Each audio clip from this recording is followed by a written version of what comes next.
Hi, it's Kirsten from WTI, and I had to share with you the perfect gift idea for anyone that loves a sentimental present. This is the solid gold oval locket from SOULMEET, and to say that I love it would be an understatement. I am obsessed with this locket. So first of all, I love a gift that you can customize, and with SOULMEET, they have a lot of different options for you.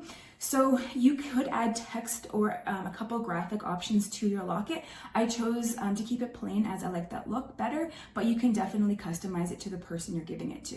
And now because it's a locket, you can add up to 2 pictures into the locket, and I was blown away when I opened this to see the high quality. The pictures are part of the locket. They don't come out.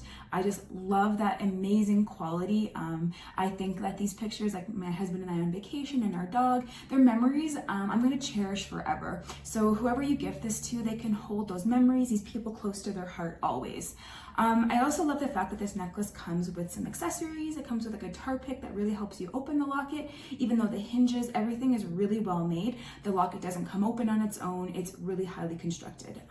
As well, it comes with a really cute cleansing cloth, which is perfect because you're touching it all the time, opening it and closing it. You're going to have smudges or fingerprints. So I really love that they thought of that extra step. I just feel like this is the perfect present for anyone, and it comes so nicely wrapped and packaged. You just have to gift it to them, and I just feel like it's such a statement piece. You can wear this locket on its own, or you can wear it layered with other necklaces.